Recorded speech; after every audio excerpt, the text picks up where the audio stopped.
Across the African savanna, this buffalo carries a burden no one notices at first glance. It is strong enough to face lions, heavy enough to crush anything beneath its hooves, built like a fortress of muscle and bone. And yet, day after day, it suffers from enemies so small they can barely be seen. They cling to the soft skin around its ears. They gather at the base of its horns. They bury themselves deep in the folds of its neck, shoulders, and legs, feeding quietly on its blood. Flies swarm around its eyes and nostrils. Every second brings irritation. Every movement is a reminder that even the strongest animals can be worn down by the smallest pain. The buffalo tries to fight back. It shakes its head. It flicks its ears. It rubs its massive body against rough tree trunks. It rolls in dust, hoping the dry earth will bring relief. But nothing lasts. The parasites remain. For a creature this powerful, it is a cruel kind of helplessness. In the wild, strength does not solve every problem. Some battles cannot be won with horns, weight, or force. So the buffalo walks slowly toward the river. The water rises around its legs, then to its belly. And in that quiet moment, something extraordinary begins.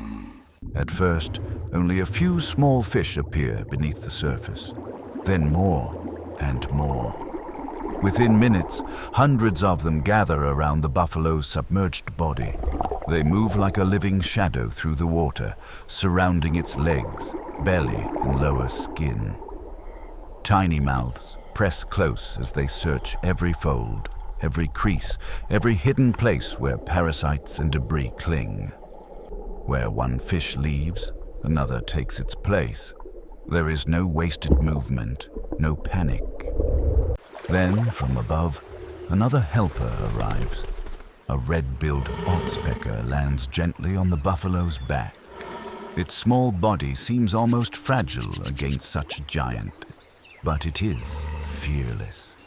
With quick, careful steps, it moves along the shoulders and neck, then toward the ears and horn base, where the ticks are hardest to reach. Its bright red bill probes between wrinkles of skin. One tick disappears, then another. Soon a second oxpecker joins in. Now the buffalo is being cleaned from two worlds at once. Below the water, fish search the hidden parts of its body. Above the surface, birds remove what the fish cannot reach. Different species, different methods, one shared purpose. And slowly, the change becomes visible. The buffalo stops jerking its head so often. Its ears twitch less, its breathing grows slower, calmer. It stands in the river almost motionless, as if surrendering itself to this strange and silent act of mercy. For the fish, this is food.